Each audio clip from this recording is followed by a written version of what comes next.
আসসালামু আলাইকুম। আজকে আমরা ফিজিক্সের সেকেন্ড অধ্যায় ভেক্টর নিয়ে আলোচনা করব।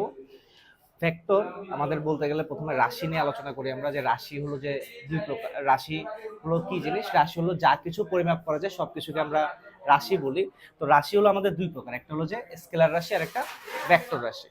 স্কেলার রাশি মানে যার শুধুমাত্র মান দিয়ে প্রকাশ করা যায়, আর যার মানের সাথে দিকেরও প্রয়োজন হয় তাকে আমরা বলি ভেক্টর রাশি। তো আমাদের এই পুরো চ্যাপ্টারটাই ভেক্টর রাশির উপর। তো প্রথমে আমাদের বিভিন্ন ধরনের ভেক্টর রাশি নিয়ে আলোচনা করতে হবে। তো বিভিন্ন ধরনের ভেক্টর রাশি বিভিন্ন প্রকারভেদ আছে, সেই প্রকারভেদগুলো আমি শর্টে একবার সামারাইজ করে দিচ্ছি। প্রথমে আমাদের যে ভেক্টরগুলো আছে, একটা হলো সীমাবদ্ধ ভেক্টর, আর একটা হলো যে সীমাবদ্ধ ভেক্টর বা বদ্ধ ভেক্টর, আর একটা হলো যে মুক্ত ভেক্টর। মুক্ত ভেক্টর মানে কোন একটা ভেক্টরে সরি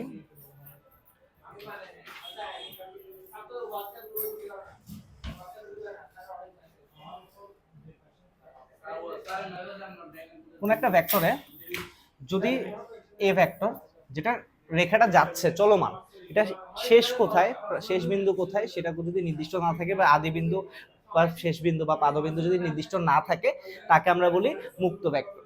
আর যদি আমরা এরকম একটা ভেক্টর দেই যেটা এ বিন্দু শুরু আর শেষ হলো যে বি দিয়ে, তাহলে এই ভেক্টরটাকে এবি ভেক্টর যখন বলা হয়, তাহলে এটা শুরু এবং শেষটা যেহেতু নির্ধারিত, তাই একে বলা হচ্ছে সীমাবদ্ধ ভেক্টর।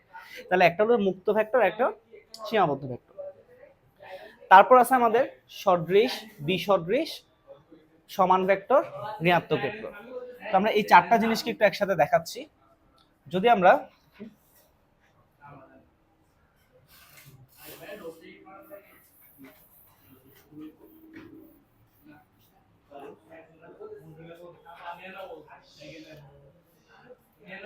সদৃশ, বিসদৃশ,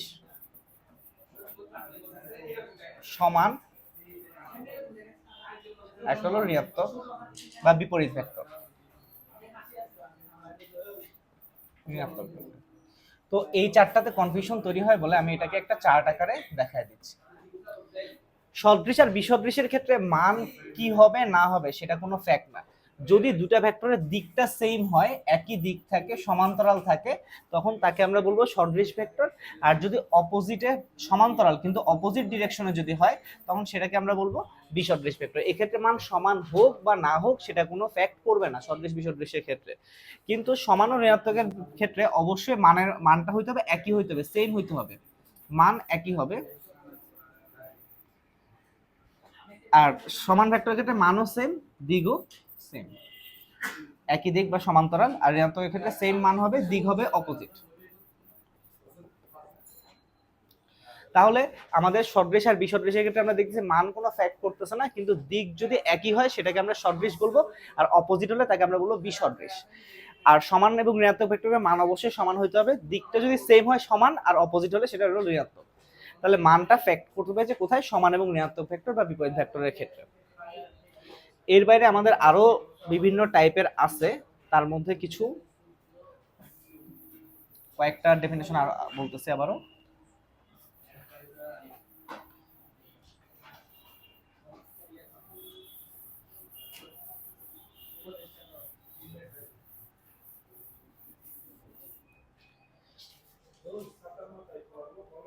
আমাদের পরবর্তীতে আছে নাল ভেক্টর,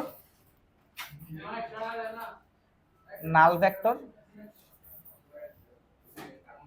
অথবা সঠিক ভেক্টর। নাল, নাল ভেক্টর মানে যে ভেক্টরের মান 0, যে ভেক্টরের মান 0 তাকে নাল ভেক্টর বলে। আর যে ভেক্টরগুলোর মান 0 ছাড়া অন্য যে কোনো কিছু তাকে আমরা বলি সঠিক ভেক্টর। তাহলে নাল ভেক্টর আর সঠিক ভেক্টর পরস্পর বিপরীত। নাল ভেক্টর মানে যে ভেক্টরের মান 0, আর সঠিক ভেক্টর হলো যে ভেক্টরের মান 0 নয় এমন যে কোনো ভেক্টরকে আমরা কি বলবো, সঠিক ভেক্টর বলবো। এর বাইরে ছোটখাটো কিছু আছে, যে বিপ্রতীপ ভেক্টর। বিপ্রতীপ ভেক্টর মানে দুইটা ভেক্টরের মান যদি পরস্পর বিপরীত হয়, বিপরীত বলতে গুণাত্মক বিপরীত, মানে একটা যদি 7i হয় আর একটা হবে যে 1/7i, তাহলে মানের ক্ষেত্রে একটা পরস্পর কি গুণাত্মক বিপরীত, সেই জন্য এটাকে আমরা বলবো বিপ্রতীপ ভেক্টর। তো এগুলা গেল ছোটখাটো আমাদের কিছু ডেফিনেশন, যেগুলো আমাদের শর্ট কিছু কোশ্চেনে থেকে থাকতে পারে। তো এবার আমাদের নেক্সটে আসি আমরা। এবার আমাদের কিছু ইম্পর্টেন্ট কোশ্চেনারিজ থাকে, যেগুলো হলো একক ভেক্টর, আয়ত একক ভেক্টর, এগুলা রিলেটেড কোশ্চেন। তো একক ভেক্টর, আয়ত একক ভেক্টর বলার আগে আমাদের একক ভেক্টর মানে যে ভেক্টরের মান 1 তাকে আমরা একক ভেক্টর বলি। কিন্তু এটাকে এভাবে না বলে বলা হয় কোনো একটা ভেক্টরকে যদি তার মান দিয়ে ভাগ করা হয় তখন যে ভেক্টরটা পাওয়া যায় তাকে একক ভেক্টর বলে। মানে 10কে আমরা যেরকম 10 দিয়ে ভাগ করলে 1 পাওয়া যায়, অনেকটা সিমিলার ভেক্টরের ক্ষেত্রে আমাদেরকে বলতে হচ্ছে কোন একটা ভেক্টরকে যে মান তার মান দিয়ে যদি ভাগ করে যে ভেক্টরটা পাওয়া যায় তাকে তার একক ভেক্টর বলে। তো এরকম এক্স অক্ষ আমাদের রিয়েল লাইফে যে 3 ডাইমেনশন আছে, এক্স অক্ষ, ওয়াই অক্ষ, জেড অক্ষ, এই তিনটার দিকে আমাদেরকে তিনটা একক ভেক্টর ধরা হয়, সেগুলোকে আমরা বলি আয়ত একক ভেক্টর। এক্স অক্ষ বরাবর যে আয়ত একক ভেক্টর ইউজ করা হয় সেটা হলো আই, ওয়াই অক্ষ বরাবর যেটা সেটা হলো জে,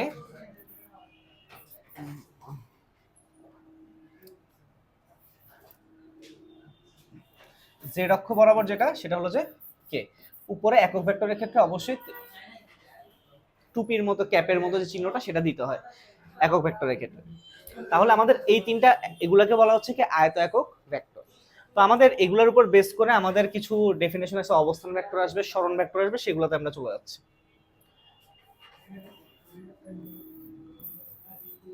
কোন একটা বিন্দু এ যার বললাম 2 -3 5, কোন একটা বিন্দুকে মূল বিন্দুর সাথে যুক্ত করে যে ভেক্টর পাওয়া যায় তাকে ওই বিন্দুর অবস্থান ভেক্টর বলে। তো সেটাকে আমাদের যদি ভেক্টর আকারে রূপান্তর করতে হয় তাহলে সেক্ষেত্রে হবে যে 2i, যেহেতু প্রথম ভ্যালুটা x এর ভ্যালু তার জন্য তার একক ভেক্টর i ইউজ হবে। এরপর -3 সেটা যেহেতু y অক্ষের ভ্যালু তার সাথে j থাকবে, আর 5 এর সাথে থাকবে k। আর এরকম একটা ভেক্টর, আর যে কোনো ভেক্টরের মান যদি নির্ণয় করতে হয়, মানকে আমরা এভাবে নির্দেশ করি, তাহলে সেক্ষেত্রে হলো √, প্রত্যেকটা সহগের স্কয়ার, i এর সহগের স্কয়ার, j এর সহগের স্কয়ার, k এর সহগের স্কয়ার। এখানে একটা দেখার বিষয় হলো মাইনাস হলো ব্র্যাকেটের ভেতরে, সো আলটিমেটলি এখানে কোনো বাইরে কোনো মাইনাস আসবে না, যেহেতু মাইনাস কে স্কয়ার করলে প্লাস হয়ে যায়। তো এইভাবে আমরা ওই ভেক্টরের মানটা কি করতে পারি, নির্ণয় করতে পারি। যে কোনো ভেক্টরের মান নির্ণয় করতে হলে ফর্মুলাটা এটাই, √, প্রত্যেকটা i j k এর সহগগুলোকে স্কয়ার করে যোগ করতে হবে, তারপর রুট করতে হবে, যা পাবো তাই হলো যে আমার ভেক্টরের মান। তো ফর্মুলা আকারে শিখতে পারো এটা। তো ভেক্টরের মান নির্ণয়গুলো দেখলাম, কোন একটা বিন্দুর এটা হলো অবস্থান ভেক্টর। এখন আমাদের এখান থেকে কি কি জিনিস আরো আসতে পারে, অবস্থান ভেক্টরের পরে আমাদের আছে সরণ ভেক্টর।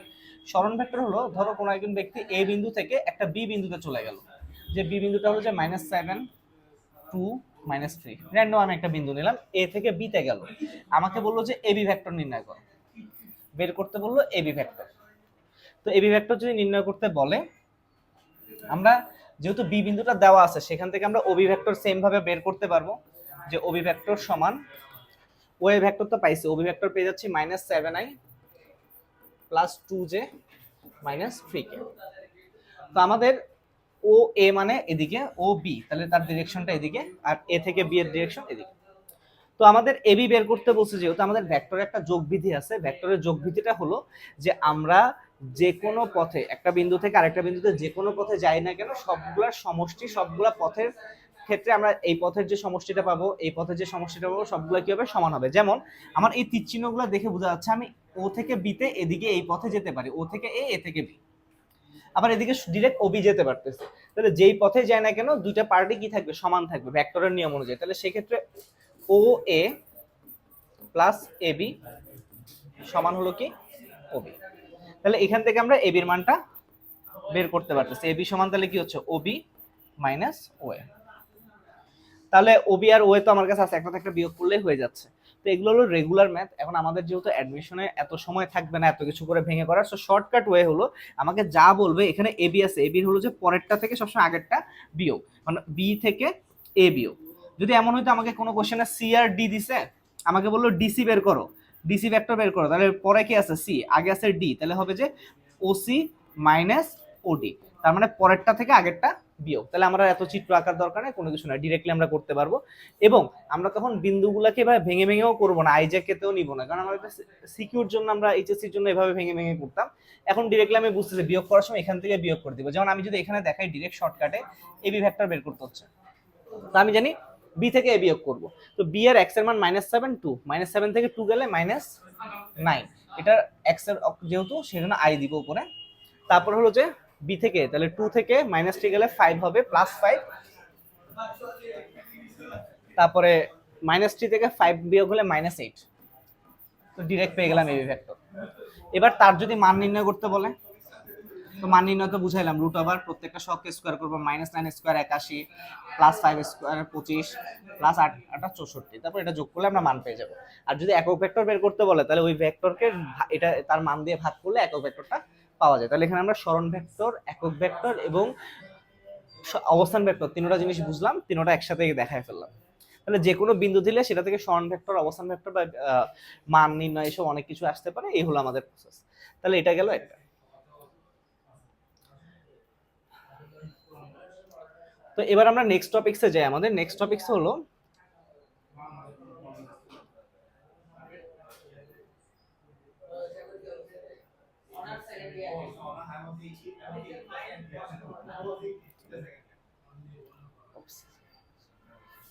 চলে আসছে, এটা হলো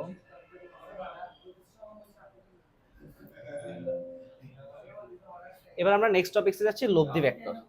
লব্ধি ভেক্টর মানে ভেক্টরের সমষ্টি, ভেক্টরের যোগফল কোন ভেক্টর সমষ্টির সমান। তাহলে সেক্ষেত্রে আমাদের লব্ধি ভেক্টরের ক্ষেত্রে আমরা সামান্তরিক সূত্রটা অ্যাপ্লাই করি, একদম ভেঙে ভেঙে আর যাচ্ছি না, আমরা ডাইরেক্ট সামান্তরিক সূত্রের কথাই বলতেছি।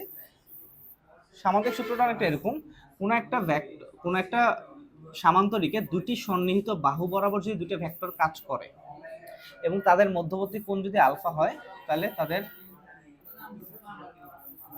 কর্ণটা হলো যে আর। তো আমাদের এখানে বলা হয়েছে সামান্তরিক সূত্র অনুযায়ী যে দুটি ভেক্টরের দুটি সন্নিহিত বাহু বরাবর যদি দুটি ভেক্টর কাজ করে তাহলে তাদের সন্নিহিত কর্ণ বরাবর লব্ধিটা ক্রিয়া করবে। এই লব্ধির দিকটা হলো যে যদি আমি পি এর সাথে ধরি সেটা থিটা। এখানে আর এর সূত্রটা কি?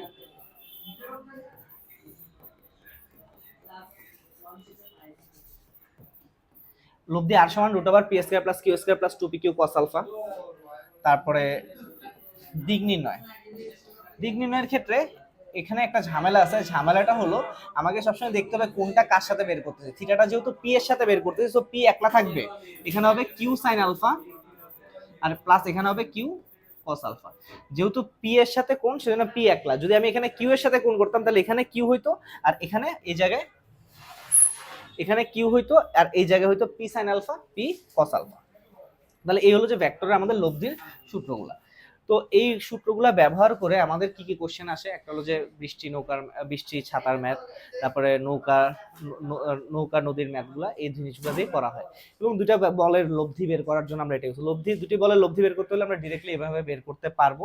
এবং একটা বিষয় হলো যে আমরা ভেক্টরের ক্ষেত্রে ত্রিকোণমিতির ফর্মুলাগুলো ব্যবহার করতে পারবো। যদি সমকোণী ত্রিভুজ হয় তাহলে বা আমরা হায়ার ম্যাথে যে ফর্মুলাগুলো পড়ছি ওগুলো আমরা এখানে ইউজ করতে পারবো। তো এখানের মধ্যে আমাদের নদী নৌকা এবং বৃষ্টি ছাতার ম্যাথগুলো আমরা একটু একসাথে ক্লিয়ার করে ফেলি এবং কিছু শর্টকাট টেকনিক আমি তো দেখাবো। তো এখানে প্রথমে আমরা বৃষ্টি ছাতার ম্যাথ যদি দেখি, কোন একটা ব্যক্তি 10 কিলোমিটার/আওয়ার বেগে একদিকে যাচ্ছে আর তার মাথার উপর বৃষ্টি পড়তেছে 6 কিলোমিটার/আওয়ার। এখন লোকটার চলার কারণে বৃষ্টির বেগের কোনো ফ্যাক্ট হবে না, কিন্তু আমরা যখন কোন একজন ব্যক্তি যখন সামনের দিকে যায় তার বিপরীতে আমরা একটা বাতাসের ফ্লো পাই এবং সেম বেগের সমান বেগের অপোজিটে একটা বাতাসের বেগ পাওয়া যায়। তাহলে সে 10 বেগে দিকে যাচ্ছে মানে বাতাস তার উপরে অপোজিট দিকে 10 কিলোমিটার/আওয়ার বেগে উঠতেছে। এখন তার এই অংশটার আসলে কোনো কাজ নাই, কিন্তু এটার বিপরীতে যে বাতাসটা হচ্ছে সেই বাতাসটা বৃষ্টিটাকে কি করবে, দিক পরিবর্তন করতে পারে। তো যার কারণে লব্ধি হিসেবে বৃষ্টিটা কি হবে, এভাবে কোনাকুনি করবে। সেক্ষেত্রে আমাদেরকে ছাতাটা এই বরাবর বিপরীতে ধরতে হচ্ছে। তো আমাদের এখানে আসতে পারে এরকম যে লব্ধি বাতাসের বেগ নির্ণয় করো, অথবা বলতে পারে ছাতাটা কত কোণে ধরতে হবে সেটা বলতে পারে। তো আমরা এখানের মধ্যে লব্ধি যদি বের করতে বলে তাহলে সেক্ষেত্রে লব্ধি ডাব্লিউ সমান সূত্র দিয়ে আমরা করতে পারবো। তো আমরা এত কিছু করবো না, আমি শর্টকাট একটা ফর্ম দেখাচ্ছি। এটা যুক্ত করলে একটা সমকোণী ত্রিভুজ হচ্ছে, যেখানে আমার এটা ডাব্লিউ, এটা 6, এটা 10। তাহলে পিথাগোরাস ইউজ করলে w² সমান 6² + 10²। তাহলে এখান থেকে ডাব্লিউ মান বের করতে পারবো, √6² 10²। ডিরেক্ট করতেছি, সমকোণী ত্রিভুজ পাইছি, করে ফেলছি। এবার আমাকে তো এখান থেকে কোনটা বের করতে বলছে, কত কোণে ছাতা ধরতে হবে। কত কোণে ছাতা বললে আমরা বিশেষ সময় উলম্বের সাথেই বের করি। প্রশ্ন কিছু না বললে আমরা সবসময় উলম্বটাই সাধারণ হিসেবে ধরা হয়, বাট প্রশ্ন যদি ভূমির সাথে বলে এটা ভূমির সাথে করতে হবে। তো প্রশ্নে যা বলছো, তো আমি আপাতত এই কোণটা, এই থিটা কোণ আর এই থিটা কোণটা সেম, তাহলে আমি এটা যদি বের করি তাহলে ওইটাও আনসারটা সেম হয়ে যাবে। তো সেক্ষেত্রে এটা কিভাবে বের করবো, এই যে এই সমকোণী ত্রিভুজ, এটা যেহেতু থিটা, এটা লম্ব, এটা ভূমি, tan থিটা সমান আমরা কি জানি, লম্ব বাই ভূমি। ডিরেক্ট দিয়ে আমরা থিটার মানটা বের করতে হবে, আমাদের ফর্মুলা ইউজ করতে হবে না। আমরা যদিও ইন্টারে ফর্মুলা দিয়ে করছি, তো আমি কিছু শর্টকাট টেকনিক দেখাচ্ছি যাতে ডিরেক্টলি করতে পারি, পিথাগোরাস এবং আমাদের sin cos tan এর অনুপাতগুলো, tan থিটা সমান 6/10, ওটা দিয়ে আমরা করে ফেলতে পারবো। ওকে, তাহলে বৃষ্টি সাঁতার ম্যাথ আমরা যদি সমকোণী ত্রিভুজ হয় তাহলে এভাবে করতে পারবো, আর সমকোণী ত্রিভুজ যদি না হয় তাহলে সেক্ষেত্রে আমাদেরকে রেগুলার ফর্মুলাই ব্যবহার করতে হবে। ওকে, নেক্সটে যাই। নেক্সট হলো আমাদের নদী নৌকার ম্যাপ। কোন একটা নদী যেটার এই বরাবর স্রোতের বেগ দেওয়া আছে প্রশ্নে, আমাকে বলা হলো যে কোন একজন লোক সোজা রওনা দিচ্ছে। সোজা যদি রওনা দেয় স্রোতের কারণে সে কখনোই সোজা পৌঁছাবে না, লব্ধি হিসেবে সে এদিকে বাঁকা হয়ে পৌঁছাবে।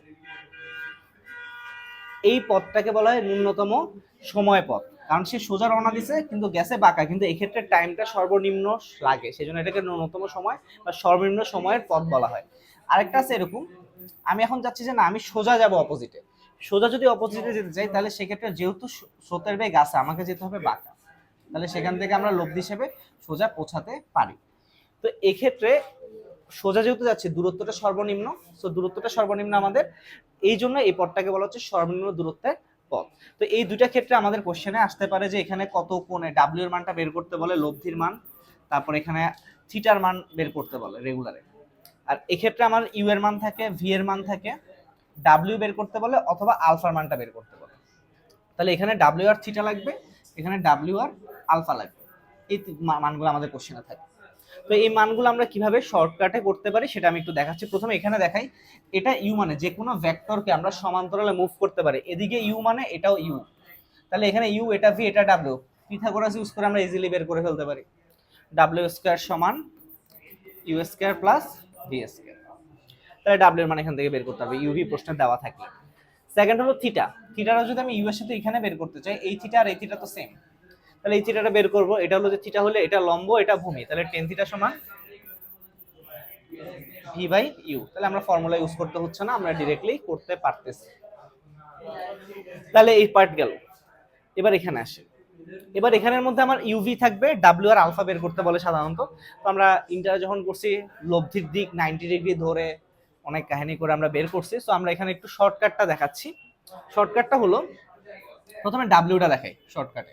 ডাব্লিউটা এখানে এখানে একটা সমকোণী ত্রিভুজ আমরা দেখতে পারতেছি, যেহেতু এটা ইউ তার মানে এটাও হলো যে ইউ, সমান্তরালে ভেক্টর অবশ্যই মুভ করা যাবে। তাহলে এই সমকোণী ত্রিভুজে যেহেতু আমার পিথাগোরাসের সূত্র মেনে চলে, তাহলে সেক্ষেত্রে আমরা লিখতে পারি U square plus W square সমান ভি স্কয়ার, তাহলে সেক্ষেত্রে ডাব্লিউ স্কয়ার সমান V square, sorry V square minus U square, এটা লেখা যায়। তাহলে এখান থেকে আমরা ডাব্লিউ এর মান লব্ধির মানটা পেয়ে যাচ্ছি। তাহলে এই যে ডাব্লিউ এর মানটা আমরা পাইলাম আলফা ছাড়াই, আগে আমাদের ইন্টারে যখন করতাম ওখানে ডাব্লিউ বের করতে গেলে আগে আলফা বের করতে হতো, তারপরে এটা, এখান থেকে আমরা ডিরেক্ট ডাব্লিউ এর মানটা বের করতে পারতেছি। তাহলে এটা ফর্মুলা আকারে মনে রাখতে পারি অথবা এভাবে বুঝে বুঝে করতে পারি মুখস্থ না করে। দেন আলফার কথায় আসি, আলফা এই পুরা কোণটা, তার মধ্যে এই অংশটা 90 ডিগ্রি আমরা জানি, শুধু এই অংশটা যদি বের করতে পারি তাহলে আমার আলফা পেয়ে যাচ্ছে। তো এখানের ক্ষেত্রে এটা এই সমকোণী ত্রিভুজে এটা যদি কোণটা বের করতে হয় তাহলে এটা হলো লম্ব, এটা অতিভুজ, লম্ব আর অতিভুজ নিয়ে অপশন কার মানে অনুপাতটা কার সাইনের, তাহলে সাইন এক্স সমান লম্ব বাই অতিভুজ, এখান থেকে আমরা এক্স এর মানটা বের করতে পারবো। তাহলে আনসার হবে যে আলফা হবে কি 90 প্লাস এক্স, 90 মানে যে 90 ডিগ্রির সাথে এক্স যোগ করলে তো কি পাবো আমরা পুরো আলফাটা পেয়ে যাব। তাহলে এভাবে আমরা শর্টকাটে এটা করে ফেলতে পারি। তো এটার জন্য কিছু ট্রিকি কোশ্চেন, কিছু কোশ্চেন থাকে, তো আমি এগুলো কিছু কমন কোশ্চেন বলি।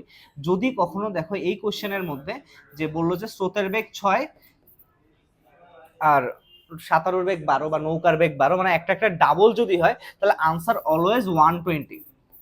ম্যাথ করে দেখো না করে দেখো, অলওয়েজ আলফার মান কত 120, যদি একটা একটা দ্বিগুণ হয়, আর ভেঙে ভেঙে করলে তো ভেঙে ভেঙে করলো, তবে এটা একটা কমন কোশ্চেন সেজন্য বলে দিলাম। যদি স্রোতের সাথে সাঁতারুর বেগটা দ্বিগুণ হয় তাহলে আনসার অটোমেটিক 120 আসবে, ক্যালকুলেশন করে দেখতে পাবে, এটা একটা কমন কোশ্চেন বলে এটা শর্টকাটে আমি বলে দিলাম। তো এরকম আরো কিছু কোশ্চেন আসে আমাদের ভেক্টরের লব্ধি থেকে, যে কিছু কমন কোশ্চেন যে দুইটা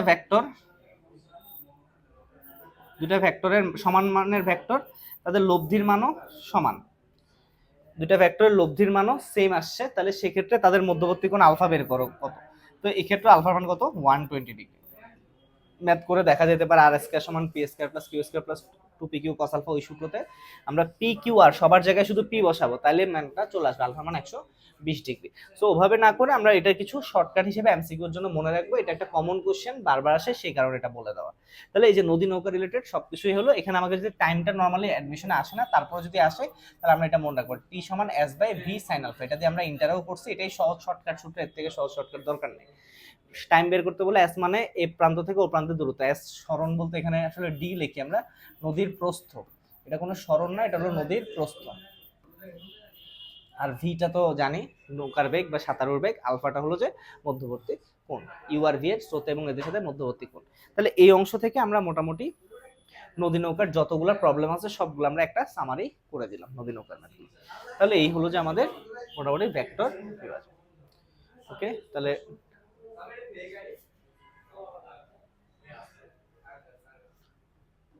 নেক্সট আসি আমরা ভেক্টর বিভাজন। ভেক্টর বিভাজন মানে আমরা একটু আগে লব্ধিতে দেখছি দুইটা ভেক্টর ছিল, সেটাকে একত্রিত করে একটা করছি, দুইটার জায়গায় 3টা 4টা 5টা সহ অনেকগুলো থাকতে পারে, সবগুলোকে আমরা একটা করলে লব্ধি ভেক্টর। আর ভেক্টর বিভাজন মানে উল্টা, কোনো একটা ভেক্টরকে আমরা তার দুই দিকে কি করব, ভাগ করব।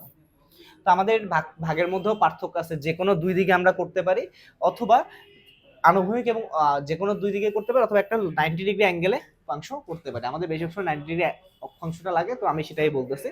তো এখানের ক্ষেত্রে আমরা যে কোনো বল এফ কে উপাংশে ভাগ করতেছি, একটা এফ এক্স একটা এফ ওয়াই। তো এই ভাগ করতে গেলে এফ এক্স এর মান কত আসবে এবং এফ ওয়াই এর মান কত আসবে এটা ফিক্স না, এটা ডিপেন্ড করে হলো যে কোণের উপর, কোন কোণটা আমাকে দেওয়া আছে। একটা কোণ দিয়ে দিবে আমাকে যদি ভূমির সাথে কোণটা দিয়ে দেয়, এফ এক্স এর সাথে কোণ দেওয়া থাকে, যার সাথে কোণ দেওয়া হবে সেটা হবে কস থিটা, আর যার সাথে কোণ দেওয়া হবে না সেটা হলো যে সাইন থিটা।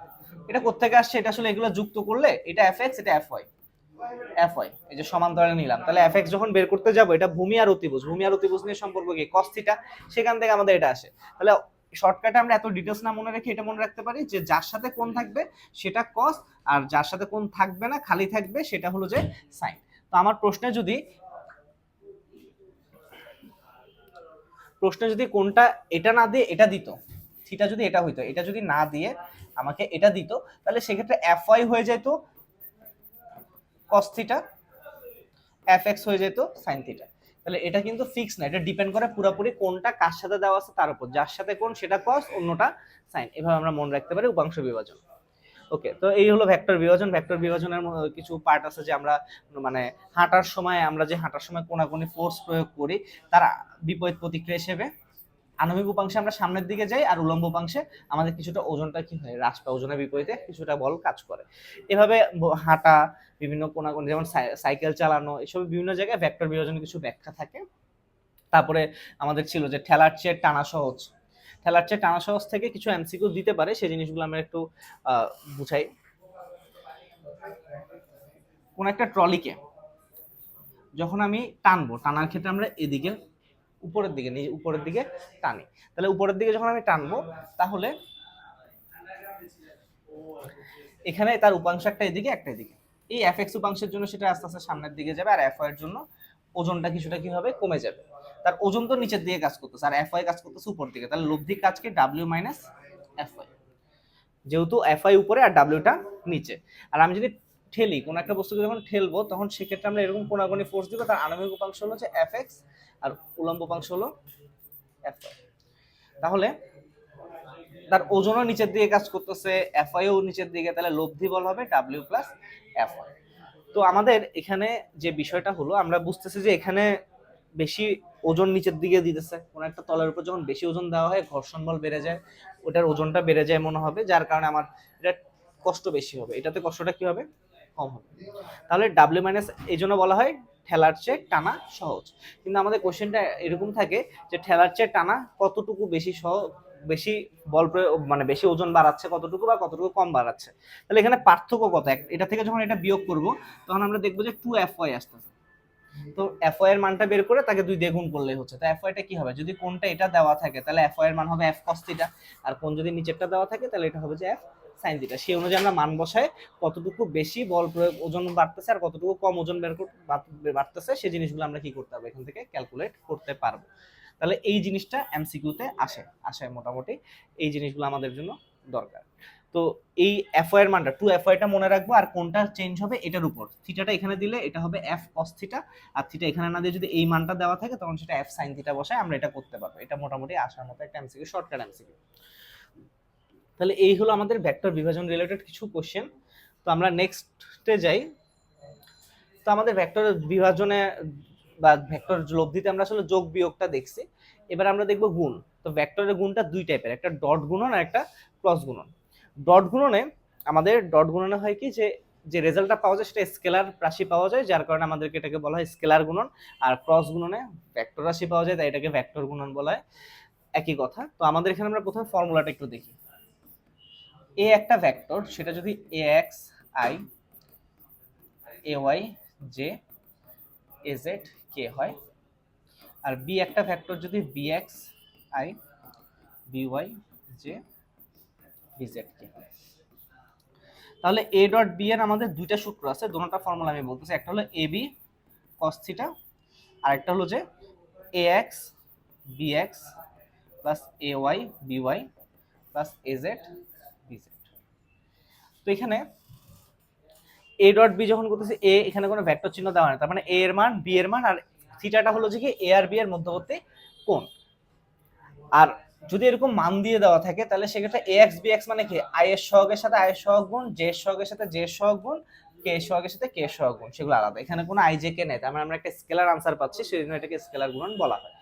তো আমরা এই দুটার সাথে সামঞ্জস্য, আমাদের এখান থেকে কিছু কিছু এমসিকিউর জন্য কিছু ইম্পর্টেন্ট আছে, যেমন I dot I J dot J অথবা কে ডট কে, এদের ক্ষেত্রে আমাদের মানগুলা কত হয় সেটা একটু আমরা বলি।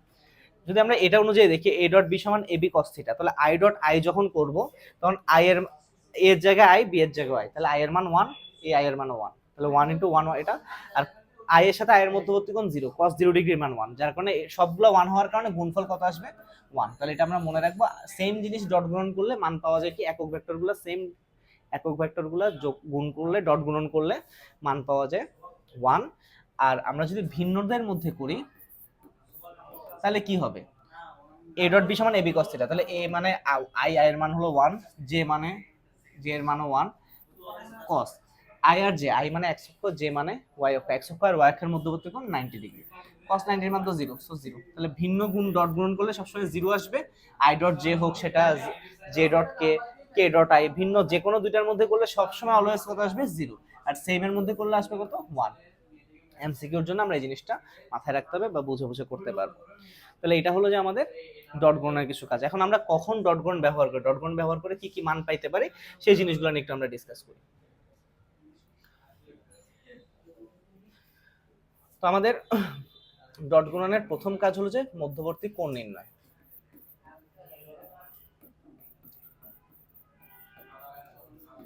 যেহেতু আমার এখানে দেওয়া আছে যে এ ডট বি সমান এ বি কস থিটা, তো আমরা এখানে এ আর বি ভেক্টরটা যদি আমাকে দিয়ে দেওয়া হয় ভেক্টর আকারে, তাহলে তাদের ডট গুণনের মান আমরা A X B X A Y B Y A Z B Z এর যে ফর্মুলাটা আছে ওটা দিয়ে আমরা বের করতে পারবো, অন্য যে ফর্মুলাটা দিয়েছিলাম।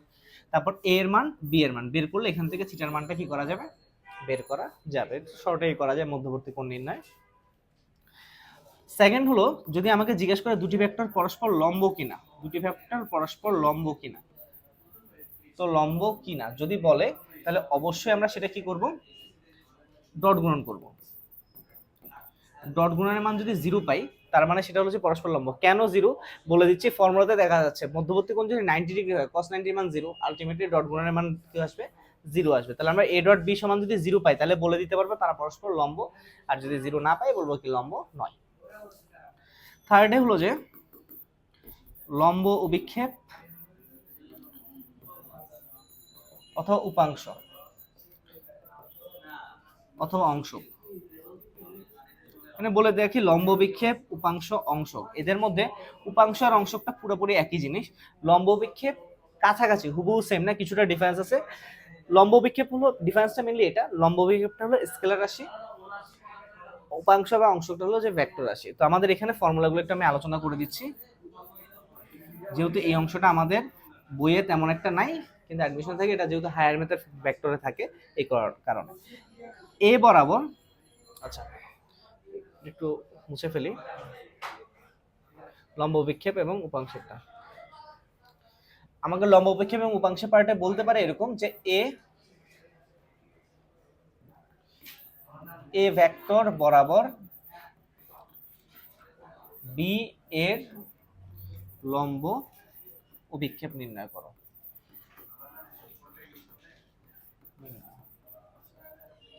তাহলে এক্ষেত্রে আমাদেরকে বুঝতে হবে যে লম্ব বিক্ষেপটা কার। যার লম্ব বিক্ষেপ, এটা মানে তো উপাংশ দেখাইলাম, আমরা দেখছি যে যার সাথে কোণ থাকে সেটা হলো cos থিটা হয়, তাহলে যার লম্ব বিক্ষেপ তার cos থিটা অ্যাকচুয়ালি বের করতে বলছে। তাহলে সেক্ষেত্রে আমাদের বি এর লম্ব বিক্ষেপটা হবে বি cos থিটা। তো আমরা জানি a ডট বি সমান এ বি cos থিটা। তো এখান থেকে বি cos থিটা বের করতে হলে এটাকে এদিকে পাঠালে হবে a dot B divide by, তাহলে যার লম্ব বিক্ষেপ তার cos থিটা বের করতে হবে, এটা আমরা মনে রাখবো। So B cos theta. আর যদি এটা আসে এরকম বি বরাবর এ এর লম্ব অভিক্ষেপ, তখন সেক্ষেত্রে যেহেতু এটা এ লম্ব অভিক্ষেপ তাহলে হবে A cos theta. A cos theta হলে বিটাকে এদিকে পাঠাবো, তাহলে A dot B divide by. তো লম্ব বিক্ষেপ বললে এতটুকুই, কিন্তু আমাকে যদি লম্ব বিক্ষেপ না বলে উপাংশ বলে তাহলে সেক্ষেত্রে কি চেঞ্জ হবে সেটা একটু আমরা দেখাচ্ছি। আমি এখান থেকে লম্ব বিক্ষেপটা মুছে ফেলি।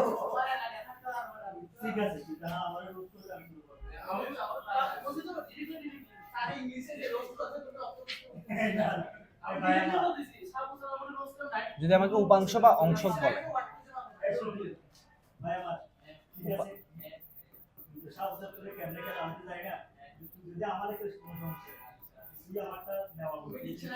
তো উপাংশ বা অংশক যেহেতু ভেক্টর আছে তার সাথে একটা একক ভেক্টর থাকবে, এখানে তখন দেখতে হবে এখানে কি বরাবর, এ বরাবর বলে এখানে এ এর একটা একক ভেক্টর বসবে। এর একক ভেক্টর মানে এ ভেক্টর ডিভাইড বাই এ এর মান, আর পরেরটা বি বরাবর, যার কারণে বি এর একক ভেক্টর বের করতে হবে, B vector divide by B এর মান।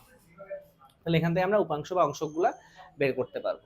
তাহলে এই হলো যে ডট গুণনের ব্যবহার করব। ডট গুণনের ব্যবহার তাহলে টোটাল কি কি দেখলাম? প্রথমে মধ্যবর্তী কোণ নির্ণয়ের জন্য, দুটো ভেক্টর পরস্পর লম্ব কিনা সেটার জন্য, আর একটা হলো লম্ব অভিক্ষেপ উপাংশ বা অংশকটা নির্ণয়ের ক্ষেত্রে আমরা এই ডট গুণন ক্রস গুণনটা ব্যবহার করে থাকি। এবার আসি নেক্সট টপিকসে আমাদের ক্রস গুণন। তো ক্রস গুণনেও সেম, ক্রস গুণনের ফর্মুলাগুলো আগে আমি একটু বলে দিচ্ছি। এ ক্রস বি, সেক্ষেত্রে ইটা এ বি সাইন থিটা। তো এ ক্রস বি এর ক্ষেত্রে আমাদের ইটা যেটা আছে সেটা হলো লম্ব দিকে একক ভেক্টর, লম্ব দিকে একক ভেক্টর। তার মানে এ আর বি কে গুণ করলে যে ভেক্টরটা পাওয়া যায় তার দিক হয় এ আর বি এর লম্ব দিকে হয়ে থাকে। তাহলে এ ক্রস বি বি আমরা যে ভেক্টরটা পাবো সেটার রেজাল্ট সবসময় তার লম্ব দিকে থাকবে। তাহলে আমাদের এ ক্রস বি, এটা একটা ফর্মুলা, আর সেকেন্ড ফর্মুলাটা এরকম।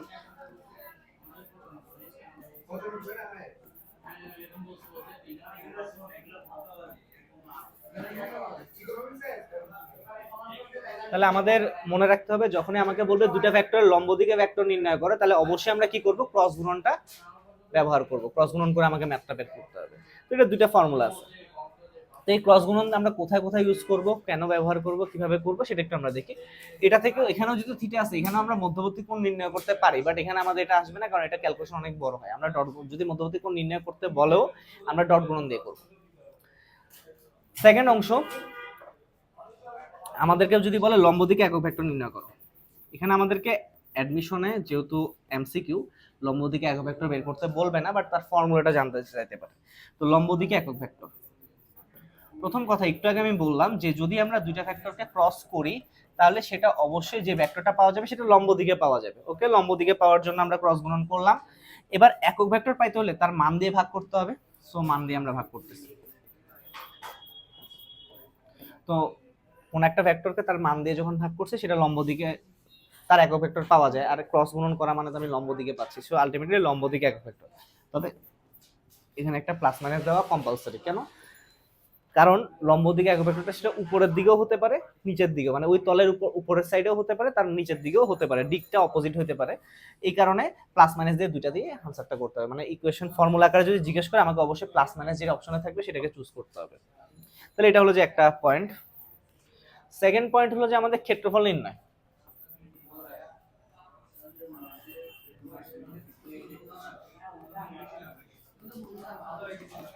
ক্ষেত্রফল নির্ণয়, ক্ষেত্রফলের গুলো একটু একসাথে দেখাই। ক্ষেত্রফল নির্ণয়, যদি কোনো ত্রিভুজের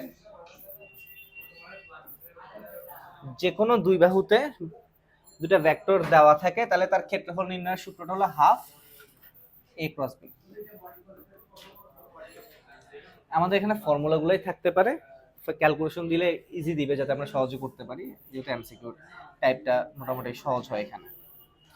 আর কোনো সামান্তরিকের যদি দুইটা বাহু ভেক্টর আকারে দেওয়া থাকে সেক্ষেত্রে হবে শুধু a ক্রস b, হাফটা আর থাকবে না। তবে এখানে একটা কিন্তু আছে, এখানে বাহু আছে, যদি বাহু না থেকে আমাদের কোনো একটা সামান্তরিকের আমাদের কর্ণ বরাবর যদি ভেক্টরগুলো দেওয়া থাকে, কর্ণ বরাবর যদি ভেক্টরগুলো দেওয়া থাকে সেক্ষেত্রে তার ক্ষেত্রফলে কিন্তু হাফ আসবে। তাহলে ক্ষেত্রফলের টোটাল তিনটা সূত্র, ত্রিভুজ হলে হাফ a ক্রস b, সামান্তরিকে যদি বাহু দেওয়া থাকে তাহলে a ক্রস b হবে, আর কর্ণ দেওয়া থাকলে হাফ a ক্রস b। তাহলে এই গেল ক্ষেত্রফল। আচ্ছা এখানে আমি i j k এর ক্রস গুণন নিয়ে বলি নাই, সেগুলো একটু বলে দিচ্ছি।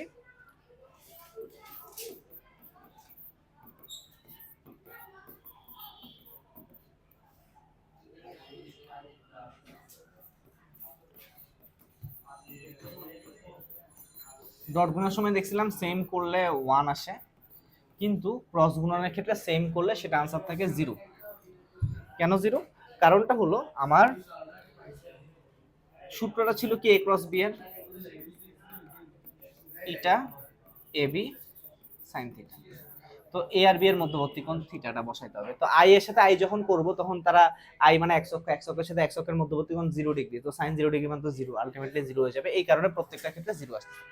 আর ভিন্নদের ক্ষেত্রে একটু ঝামেলা আছে যে i ক্রস j করলে হবে আসবে কে, মানে যাদেরকে গুণ করবে তাদের ছাড়া আর যে বাকি আছে সে আনসার আসবে। আই জে করলে কে আসবে, জে কে করলে আই আসবে। তবে এখানে একটা বিষয় আছে যে প্লাস মাইনাসের বিষয় আছে, যে আই ক্রস জে এর ক্ষেত্রে কে আসলো, জে ক্রস আই এর ক্ষেত্রে আসবে মাইনাস কে। তো কখন প্লাস আসবে কখন মাইনাস আসবে এটা আমরা এবিসিডি যেভাবে সিরিয়াল শিখছি সেই সিরিয়ালটা যদি মনে রাখে, I J K I, I J J K K I, এভাবে যদি থাকে তাহলে আনসারগুলো সবগুলো পজিটিভ আসবে। কিন্তু তার উল্টাটা যদি হয়, এদিকে অপোজিটে হয় আই জে কে, যদি এটা উল্টা উল্টা দিকে হয় I K K J J I এরকম যদি থাকে তাহলে সেক্ষেত্রে আসবে যে মাইনাস। আমরা এটা মনে রাখবো, ওইটা মনে রাখতে হচ্ছে না, তার অপোজিট হলে তাহলে I J J K K I এগুলোর ক্ষেত্রে পজিটিভ আনসার আসবে, আর তার উল্টা হইলে তাহলে সেক্ষেত্রে আসবে নেগেটিভ আনসার, নেগেটিভ আনসার। তাহলে এই হলো যে আমাদের ক্রস গুণনের কাজগুলো, এগুলোর ব্যবহারগুলো আমরা দেখলাম। এবং ডট গুণন এবং ক্রস গুণনের মিক্স কিছু কোশ্চেন আসে। মিক্স কোশ্চেনটা হলো যে এরকম, যে কোনো ঘন সামান্তরিকের বা কোনো একটা ঘন বস্তুর তিন দিকে তিনটা ভেক্টর দেওয়া আছে, একটা এ ভেক্টর, একটা বি ভেক্টর আর একটা সি ভেক্টর। আমাকে যদি বলে এদের আয়তন নির্ণয় করো, তাহলে যে কোনো দুইটা ভেক্টরকে তোমার ক্রস করতে হবে অন্যটার সাথে ডট। আমি এখানে বলছিলাম যে কোনো দুইটা, বইয়ে আগে ছিল শুধু এটা, এটা যে কোনো দুইটা বলতে আমি বি সি না দিয়ে দিয়ে আমি যদি নিতাম যে সি আর এ, তাও রাইট, তখন এখানে বি চলে আসতো। আর আমি যদি এখানে এ বি নিতাম তাহলে এখানে আসবে সি, তাহলে এটাও রাইট। এমন না যে আমরা বইয়ে শুধু আগে এটা পাইছিলাম মানে এটা রাইট, তিনটাই রাইট, যে কোনো একটা ইউজ করা যায়। তো আমাদের এখানে ফর্মুলা জিজ্ঞাসা করে নিচের কোনটি সঠিক এই টাইপের কোশ্চেনগুলোতে আয়তনের সূত্রতে আমরা এটা ইউজ করব। তো আমাদের এখানে আরেকটা, এটা এভাবে ভেঙে ভেঙে না করে আমাদের একটা শর্টকাটও এটা করা যায়, সেটা হলো যে নির্ণায়কের মাধ্যমে A X A Y A Z B X B Y B Z C X C Y C Z. তো আমরা মোটামুটি জানি A X A Y A Z মানে কি, এ ভেক্টরের আয়সক জেসক কেসক, বি ভেক্টরের আয়সক জেসক কেসক, সি ভেক্টর আয়সক জেসক কেসক, উপরে তিনটা অথবা এটা, এই চারটার মধ্যে যে কোনো একটা ইউজ করলে আমরা আয়তনটা পেয়ে যাব। আর আমাদেরকে যদি কখনো বলে যে তিনটা ভেক্টর একই সমতলে অবস্থান করে কিনা, একই তলে একই সমতলে অবস্থান করলে, একই সমতল মানে টু ডাইমেনশন, টু ডাইমেনশন কোনো জিনিসের কখনোই কি থাকে না, আয়তন থাকে না। এই জন্য একই সমতল অবস্থান করে কিনা করলে আমরা আয়তন বের করে দেখবো আয়তনের মান 0 হয় কিনা। আয়তন 0 হওয়া মানে একই সমতল অবস্থান করে, আর 0 না হয়ে কোনো যদি মান পাওয়া যায় তার মানে একই সমতলে অবস্থান করে না। এই হলো যে আমাদের আয়তনের প্রসেসিংটা।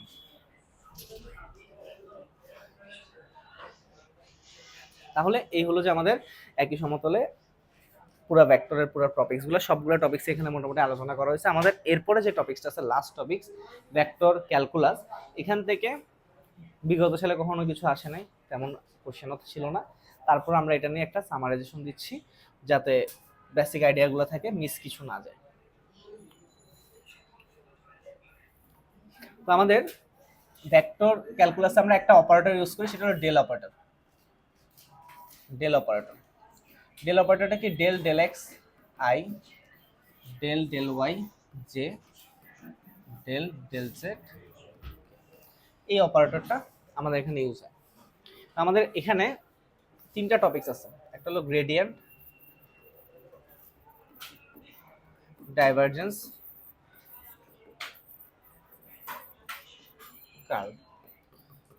এখান থেকে আমাদেরকে গ্রেডিয়েন্ট ডাইভারজেন্স কার্ল হয়তো বের করতে বলবে না, বা করলেও বলতে পারে, কারণ ডাইভারজেন্সটা ইজি আছে। গ্রেডিয়েন্ট বলবে না, ডাইভারজেন্স কার্লের মধ্যে ডাইভারজেন্সটা বলতে পারে। বাট এখানে বেসিকগুলো, এগুলো কেন করি সেই কাজগুলো আমরা একটু জানি, এমসিকিউতে এগুলো আসার পসিবিলিটি আছে। গ্রেডিয়েন্টের কাছে, গ্রেডিয়েন্ট হলো কোনো একটা ক্ষেত্র যদি স্কেলার হয় তাকে সে কিসে রূপান্তর করে, ভেক্টর দিয়ে। অর্থাৎ কোনো একটা ক্ষেত্র, স্কেলার ক্ষেত্র ফাই যদি দেওয়া থাকে, তাকে সে ন্যাবলা, এই যে ন্যাবলা বা ডেল যেটা আছে সেটা দিয়ে গুণ করে দিলেই আমাদের এটা গ্রেডিয়েন্টটা পাওয়া যায়। ডাইভারজেন্স করে তার উল্টা কাজ, তাকে যদি আমি কোনো ভেক্টর দেই তাহলে সে সেটাকে কিসে রূপান্তর করে দিবে, স্কেলারে রূপান্তর করে দিবে। তাহলে এই যে ভেক্টর থেকে যে স্কেলারে রূপান্তর করতেছে, তাছাড়াও সে আরো কিছু জিনিস ইন্ডিকেট করে। যেমন আমাদের যদি এই তলটা হয়, আমার ডাইভারজেন্সের মান যদি পজিটিভ হয়, তার মানে এনার্জিগুলো ভেতর থেকে বাইরের দিকে ক্রিয়া করতেছে, বলগুলো বা এনার্জিগুলো ভেতর থেকে বাইরের দিকে পাস হচ্ছে। তো যেহেতু ভেতর থেকে বাইরের দিকে পাস হচ্ছে, সেক্ষেত্রে তার আয়তন আস্তে আস্তে কি হবে, বৃদ্ধি পাবে। আর আয়তন বৃদ্ধি পাওয়া মানে ঘনত্বের পরিমাণটা কি হয়, হ্রাস পাওয়া। কিভাবে, ওই যে আমরা জানি rho equal to M by V, V এর সাথে রো এর সম্পর্ক কি, ব্যস্তানুপাতিক। তাহলে আয়তন বাড়লে ঘনত্ব কমে। তো আমার যদি এটা না হয় এরকম আসে, মাইনাস আসে, তার মানে বাইরে থেকে এনার্জিগুলো, ফোর্সগুলো কোন দিকে কাজ করতেছে, ভেতরের দিকে কাজ করতেছে। সেক্ষেত্রে আয়তনটা কমে যাবে, তাহলে ঘনত্বটা বেড়ে যাবে। আর যদি কখনো আমার আনসার জিরো আসে, তার মানে এনার্জিগুলো ভেতর দিয়ে ঢুকে বের হয়ে যাচ্ছে, কোনো বাইরের দিকে কোনো বল প্রয়োগ বা ভেতর দিয়ে কোনো বল প্রয়োগ করতেছে না, তাহলে সেক্ষেত্রে আয়তন বা ঘনত্ব কোনোটারই কোনো পরিবর্তন হবে না। এই অবস্থাকে আমরা বলি সলিনয়েডাল। তার মানে সলিনয়েডাল প্রমাণ করতে গেলে আমরা ডাইভারজেন্স বের করতে হয়। ডাইভারজেন্সের মান যদি জিরো আসে, তখন আমরা তাকে কি বলতে পারবো, সলিনয়েডাল বলতে পারবো। Last curl. আচ্ছা, ডাইভারজেন্সে কিভাবে করে, ডাইভারজেন্স হলো তোমাকে কোনো একটা ভেক্টর ক্ষেত্র এ যদি দেয়, তুমি ন্যাবলা দিয়ে তাকে যদি ডট গুণন করো, তাহলে কি হবে, ডাইভারজেন্স পাওয়া যাবে। ডাইভারজেন্স মানে ডট গুণন।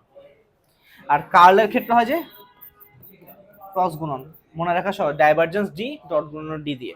ডাইভারজেন্সের ডট গুণন, কার্লে ক্রস গুণন করতে হয় ডেল দিয়ে। সব ক্যালকুলেশন হচ্ছে কাকে দিয়ে, ডেল দিয়ে আমাদের সবগুলা ক্যালকুলেশন করা হচ্ছে। তো কার্লের মান দিয়ে কি হয়, কার্লের মান যদি কখনো জিরো পাওয়া যায়, জিরো মানে কার্ল জিরো হওয়া মানে ওই তলটা ঘুরতেছে না, অঘূর্ণনশীল, ইরোটেশনাল বা অঘূর্ণনশীল। তো যেটা ঘুরতেছে না সেটাকে আমি কি করতে পারবো, সংরক্ষণ করতে পারবো, যার কারণে এটাকে লেখা হয় সংরক্ষণশীল। আর যদি জিরো না আসে, তাহলে অবশ্যই এটা ঘুরতেছে, তাহলে সেক্ষেত্রে ঘূর্ণনশীল।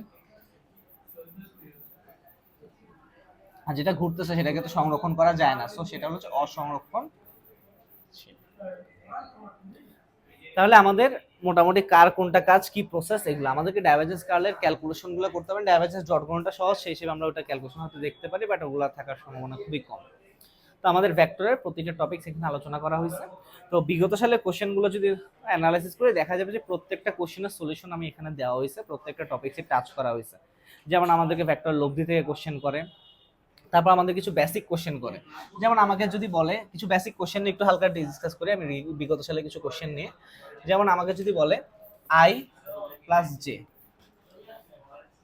ও কে, এই দুটা ভেক্টরের মধ্যবর্তী কোণ কত, আমার ম্যাথ করার দরকার নেই। মধ্যবর্তী কোণ আমরা যদি ডট গুণন দিয়ে করি, আই আর জে মানে কি, এক্স অক্ষ আর ওয়াই অক্ষর মাঝখানে আছে তলটা, আর কে কে মানে হলো যে জেড অক্ষ। তাহলে এক্স অক্ষ আর ওয়াই অক্ষর লম্ব দিকেই তো জেড অক্ষ হয়ে থাকে, তাহলে সেক্ষেত্রে ম্যাথ করা ছাড়াই বলা যাবে কত, 90 ডিগ্রি। এর বাইরে আমাকে তো কোনো একটা ভেক্টর যদি দেওয়া থাকে 4y plus 5j minus 7k, আমাকে বললো এক্স ও জেড সমতলে এটার একক ভেক্টর বের করো, বা এক্স ও জেড সমতলে এই ভেক্টরটাকে উল্লেখ করো। তাহলে এক্স ও জেড মানে এক্স আর জেড অক্ষ নিব, যে আমি ওয়াই অক্ষ নিব না। তাহলে এক্স অক্ষতে 4y, জেড অক্ষ সে, তাহলে তখন আমি নিব 4y মাইনাস 7। এখন এটা একক ভেক্টর বের করতে বললে তার মান তো বের করতে পারবো, বা তার মান বের করতে বললে সেটাও পারা যাবে। তো সেই হিসাবে আমাদের এরকম কিছু কোশ্চেন রোটেট করতে পারে, যেগুলো এত বড় ম্যাথ না, বাট রেগুলার ম্যাথের থেকে একটু বাইরে, ছোটখাটো জিনিস। তো এই ট্রিক্সগুলো আমাদের দেখতে হবে। আর কোনো যদি আমাকে বলে যে তিনটা ভেক্টর 12, 5, 13, তিনটা ভেক্টর দিয়ে বললো যে 12 আর 5-এর লব্ধি হলো যে 13, তাহলে সেক্ষেত্রে তাদের মধ্যবর্তী কোণ কত, বা 12, 5, 13 তিনটা কাজ করতেছে সাম অবস্থায় আছে, এই ধরনের কোশ্চেন করে এদের যে কোনোটা, এদের দুইজনের মধ্যে মানে ছোট দুটোটা যদি মধ্যবর্তী কোণ বের করতে বলে তাহলে সেটা অবশ্যই হবে 90 ডিগ্রি। কেন? কারণ এই যে 12, 5 এই সংখ্যাগুলোকে পিথাগোরাসের সূত্র অনুযায়ী যদি আমরা লিখি যে 12 স্কয়ার প্লাস 5 স্কয়ার সেটা 13 স্কয়ারের সমান হয়, মানে লম্ব স্কয়ার প্লাস ভূমি স্কয়ার। তার মানে এই দুটো লম্ব আর ভূমি, আর লম্ব আর ভূমির মধ্যবর্তী কোণ কত, অবশ্যই 90 ডিগ্রি। তো এই ধরনের কিছু বেসিক কোশ্চেন থেকে আমাদের থাকে, এগুলা বেসিক গুলো থেকেই আমরা মোটামুটি আনসার করতে পারবো, আর টপিক যা যা আলোচনা করা হয়েছে সেগুলো থেকে দেখা যাবে। তাহলে আমরা যতগুলা বিগত সালের কোশ্চেন গুলো আছে সেগুলো একটু অ্যানালাইসিস করবো, আর আজকে আমি যে যে টপিক বলছি এই টপিক্সের কিছু গুরুত্বপূর্ণ এমসিকিউ আমি আলোচনা করছি, সেগুলো একটু দেখবো। আশা করি অবশ্যই কমন পড়বে এখান থেকে, এর বাইরে আর কোনো কিছু আসতে পারে না। তাহলে আজকে এতটুকুই থাকবে, ধন্যবাদ সবাইকে।